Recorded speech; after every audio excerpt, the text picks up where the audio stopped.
Date of appointment का क्या मतलब होता है, या आज की इस वीडियो में सीख लेते हैं। डेट का मतलब होता है तारीख, और ऑफ अपॉइंटमेंट मतलब अपॉइंटमेंट की।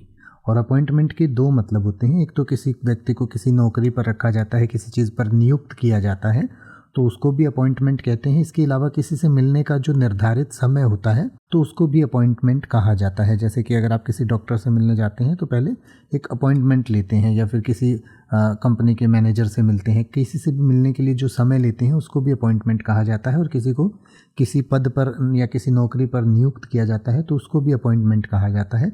तो डेट ऑफ अपॉइंटमेंट मतलब अपॉइंटमेंट की तारीख, यानी कि किसी को नियुक्त करने की कोई तारीख जो होती है उसको भी आप कह सकते हैं डेट ऑफ अपॉइंटमेंट। ये किसी से मिलने के लिए जो तारीख निर्धारित है, समय निर्धारित है, उसको भी डेट ऑफ अपॉइंटमेंट कहा जा सकता है। तो जैसे कि अगर आप ये कहें कि सीईओ के रूप में उनकी नियुक्ति की तारीख अगले सोमवार को निर्धारित है, तो आप कह सकते हैं his date of appointment as the CEO is set for next Monday.